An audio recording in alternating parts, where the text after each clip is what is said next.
Olá, pessoal! Olá, olá, olá!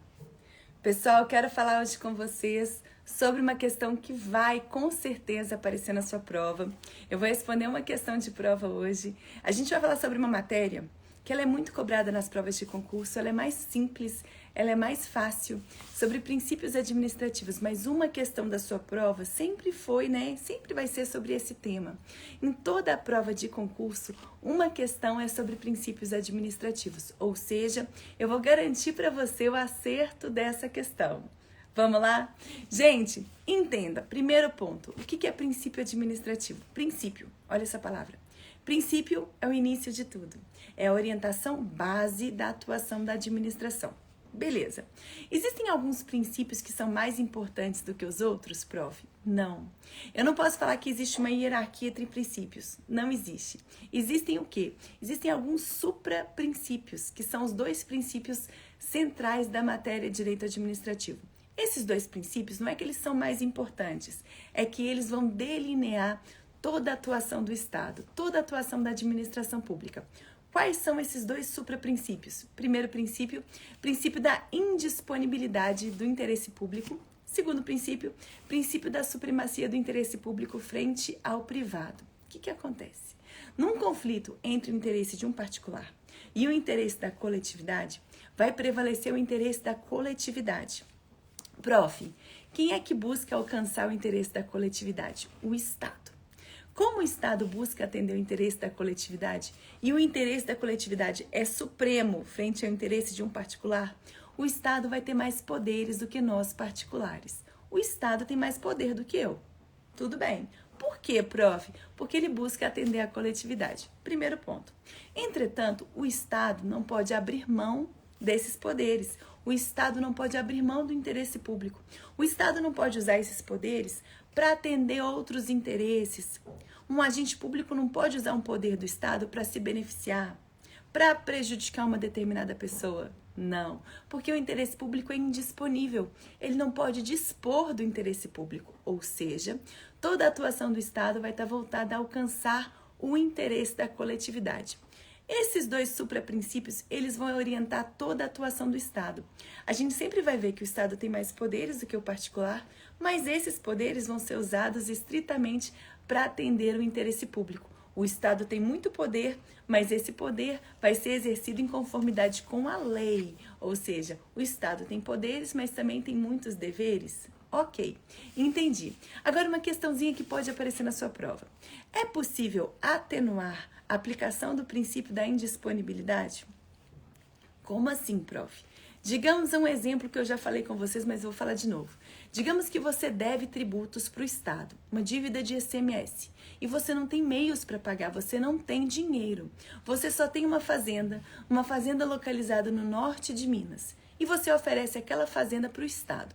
O Estado analisa a fazenda e verifica que não tem interesse público em receber aquela fazenda. Não tem como criar nenhum tipo de política pública ali naquela fazenda. E aí? O Estado pode receber a fazenda em pagamento? Porque o interesse público é indisponível. Ele não poderia abrir mão do interesse público e receber uma fazenda que não vai fazer nada com aquela fazenda.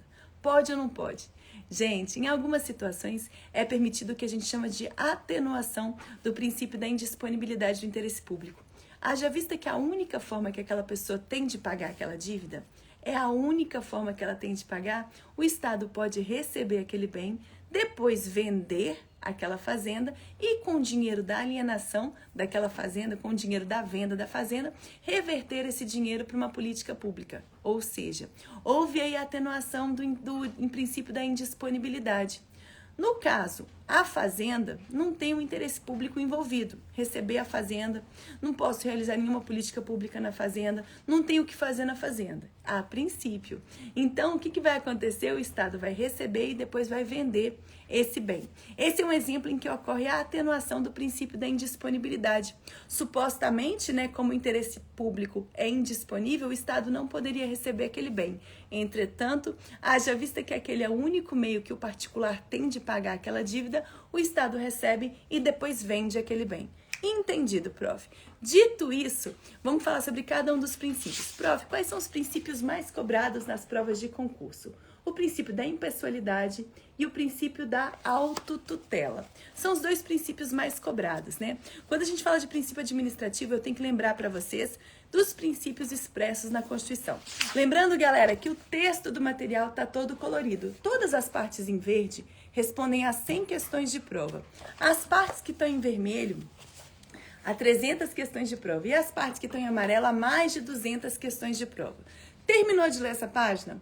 Aproxima o celular do QR Code questões e vão aparecer na tela do seu celular as questões de prova que são respondidas pelo conteúdo dessa página. Assim você responde na hora o que você acabou de estudar. Você acabou de ler aquele conteúdo, acabou de entender aquele conteúdo, já vai aplicar o conhecimento na hora, vai tentar acertar a questão. Assim você já entende como que a banca cobra aquele conteúdo e memoriza 3 vezes mais. Essa é a forma eficaz de estudo. Lembrando, gente, que esse material ele serve para qualquer concurso público, ele responde a qualquer questão de prova dos últimos 11 anos. Se você achar uma única questão de prova que não seja respondida pelo meu material, você ganha R$1.000. Ninguém nunca ganhou. Não existe. Então, esse material foi feito para você esgotar cada disciplina do seu edital em apenas uma semana, e acertar qualquer questão de prova. Não existe questão de prova que não seja respondida pelo meu livro, porque eu encaixei todas as milhares de questões de prova aqui. Beleza, e continuamos encaixando. Todo dia. Vamos lá, prof. Me conta um pouquinho sobre esses princípios expressos na Constituição. Galera, quais são eles? Quais são os princípios expressos? O LIMP, né, que você já sabe. L de legalidade, I de impessoalidade, M de moralidade, P de publicidade e E de eficiência. Esses são os princípios expressos na Constituição, mas não são só esses que estão expressos. Eu tenho o princípio do devido processo legal, eu tenho o princípio do contraditório e ampla defesa, eu tenho princípios o quê? Outros princípios que também se aplicam à administração pública e estão expressos na Constituição. Não são só os princípios do LIMP. Beleza. Sobre legalidade, rapidamente, o que eu preciso saber? Bom, gente, muito simples. Eu, Gabriela, sou livre para fazer o que eu quiser. Você também. Exceto que a lei fala que a gente não pode fazer. Exceto que é crime, exceto que a gente não pode fazer. Agora, o Estado não é livre. O Estado só pode fazer o que a lei autoriza. O Estado só pode atuar em conformidade com a lei. E eu tô falando aí lei em sentido amplo. Como assim lei em sentido amplo? Eu tô falando da Constituição, eu tô falando das leis complementares, das leis ordinárias, eu tô falando dos atos normativos infralegais. Os atos normativos são as normas que estão abaixo da lei, que vão ser editadas para facilitar a aplicação da lei, para clarificar o conteúdo da lei. Não inovam no ordenamento jurídico em regra, mas vão facilitar a aplicação da lei. Tudo isso a administração pública tem que seguir. Princípio da legalidade. A atuação do agente público deve ser o quê? Em conformidade com a lei. Entretanto, para pensar, será que a lei consegue esgotar tudo o que vai acontecer na prática? Será que a lei consegue estabelecer todas as regras de tudo o que pode acontecer? Não consegue. Então, existem situações em que o agente público vai gozar de uma margem de liberdade ou discricionariedade administrativa. Como assim, prof? Existem situações em que a lei vai conferir ao agente público uma margem para ele decidir entre essa ou aquela opção, sabe? Existem outras situações em que essa margem de liberdade vai ser ainda maior.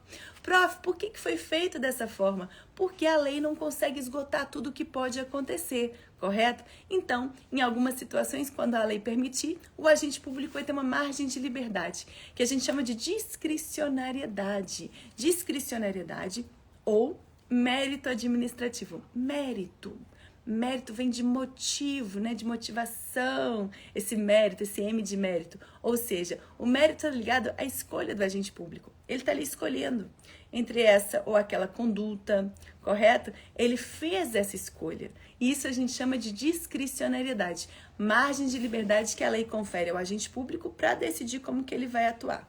Beleza, prof. Próximo princípio, e agora a gente entra no princípio mais cobrado nas provas de concurso, que é o princípio da impessoalidade. Olha só, gente, está todo em vermelhinho, porque ele responde a mais de 300 questões de prova. Olha o macete aqui, o atenção. Dá uma olhadinha, eu sempre coloco os tópicos mais cobrados.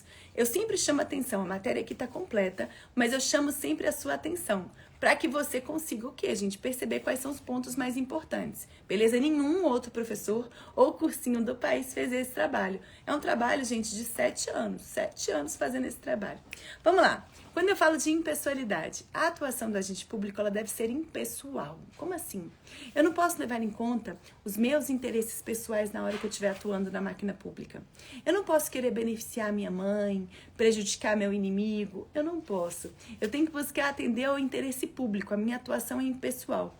Haja vista, gente, que o agente público, você no futuro, você é um instrumento que o Estado tem para atender a coletividade. E é por isso que a gente tem que estudar a teoria da imputação volitiva. E isso cai muito em prova.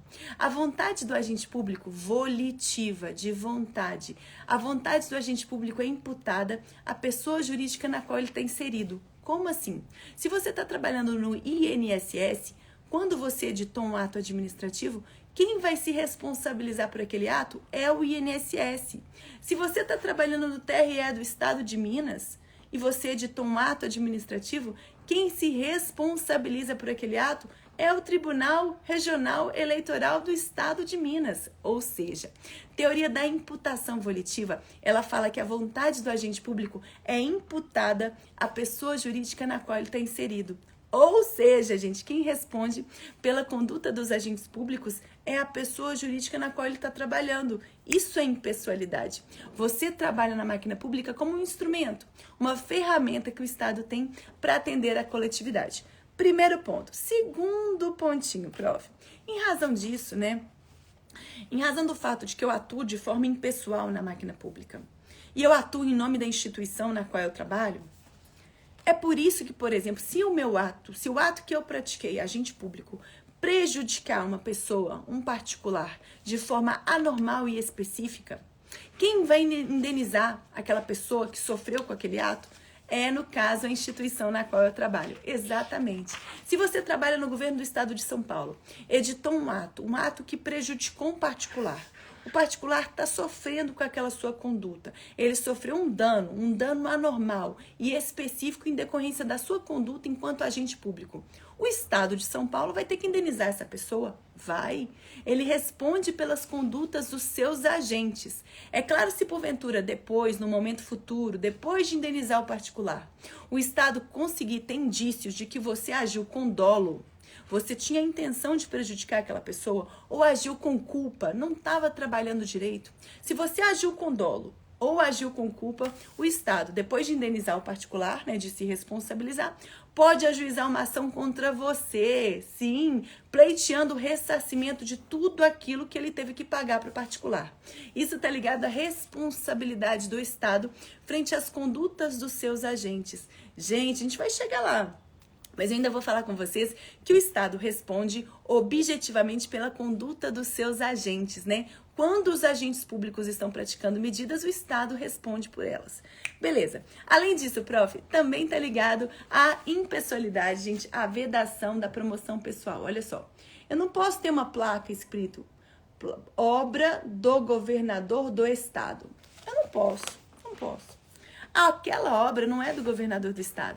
Eu tenho uma obra do governo do Estado de Minas. Aí eu posso. Ou seja, é vedado utilizar a publicidade das medidas da administração para se promover. O agente público ele não pode falar o seguinte: olha como é que eu sou bonzinho. Eu aqui dei ordem de início nessa obra. Essa obra é minha. População, me agradeça. Essa obra não é daquele agente público, não é. Essa obra está sendo construída com dinheiro público. Ele não pode se promover com as medidas da administração. Ele não pode enaltecer a sua figura com as medidas do Estado. Por isso que a publicidade das medidas da administração terá um caráter meramente informativo, sem ter esse caráter de quê? De promoção pessoal. É vedada a colocação do nome do político, do nome do agente público nas medidas da administração como autopromoção. Isso é vedado. Prof, mas e se o político já estiver em inatividade? Por exemplo, é possível, por exemplo, colocar no nome de uma escola, Escola Estadual Juscelino Kubitschek? Pode, gente? Claro, o político já faleceu ou o político está em inatividade. Nesse caso, é possível sim utilizar o nome daquela pessoa a título de homenagem, não como autopromoção pessoal. A autopromoção não pode. Além disso, prof, continuando, é vedada a prática do nepotismo. O que é nepotismo? Nepotismo é você aí, por exemplo, que assumiu um cargo público e está todo feliz da vida. Assumiu um cargo público e agora assumiu também uma diretoria. tá chefe. E aí? Gente, quando eu assumi meu primeiro cargo público, imediatamente eu assumi uma diretoria. Eu tinha 25 subordinados a mim. Eu achei o máximo. Eu tinha 23 anos, eu achei o máximo. Hoje em dia, gente, pelo amor de Deus, colocar gente subordinada a mim, não. Dor de cabeça. Não é o meu perfil. Mas eu já achei isso o máximo. Ok, prof. O que é o nepotismo? Você assumiu uma diretoria. Naquela diretoria existem alguns cargos em comissão. Por que é cargo em comissão? Cargo é um conjunto de atribuições públicas que você vai assumir quando você passar num concurso público. Só que existe o cargo em comissão e o cargo de provimento efetivo. O cargo de provimento efetivo é esse que você vai assumir. Você vai assumir um cargo de provimento efetivo. Que é um cargo que você alcança mediante o que? A aprovação no concurso público dos seus sonhos. Você vai alcançar esse cargo de provimento efetivo. Depois de 3 anos de exercício nesse cargo, você vai alcançar a estabilidade. Beleza. Isso é o cargo efetivo. E o cargo em comissão? O cargo em comissão, gente, é de livre nomeação e livre exoneração. Qualquer pessoa pode ocupar um cargo em comissão. Qualquer pessoa. Qualquer pessoa. Não precisa ter passado no concurso. Me desculpe. Então, digamos que você assumiu a diretoria e tem vários cargos em comissão naquela diretoria.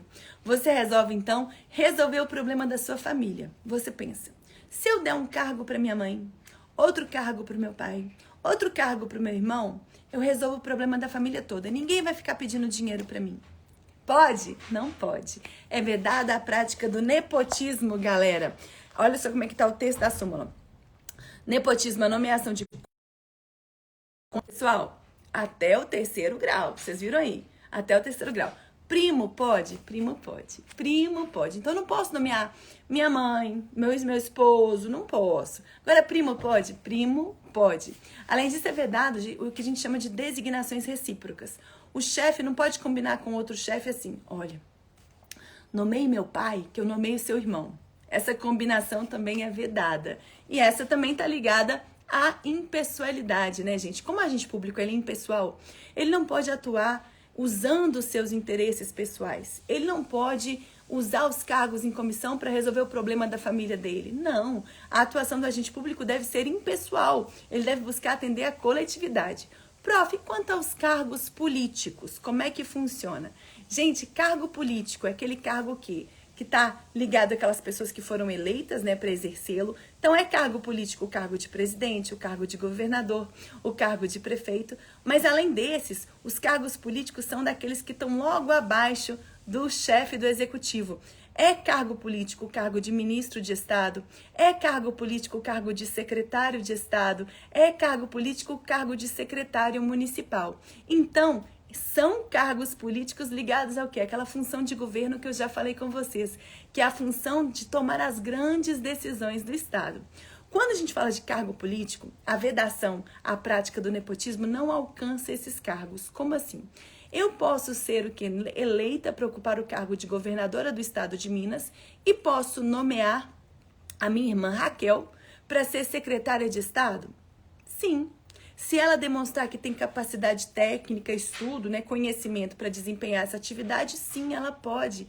Ou seja, para os cargos políticos, a vedação, né, que está lá presente na súmula sobre o nepotismo, não é alcançada nos cargos políticos. Eu posso nomear a minha irmã para ser secretária de Estado, por exemplo. Correto? Lembre-se disso. Para nomeações relativas aos cargos políticos, que são cargos da alta direção do Estado, a tomada de decisão das altas decisões, a vedação à prática do nepotismo não alcança as nomeações para cargos políticos. Entendido? Pessoal, essa live está ficando um pouquinho grande. Eu vou picar essa aula de princípios em 2 lives, mas eu já volto para a gente continuar com essa matéria.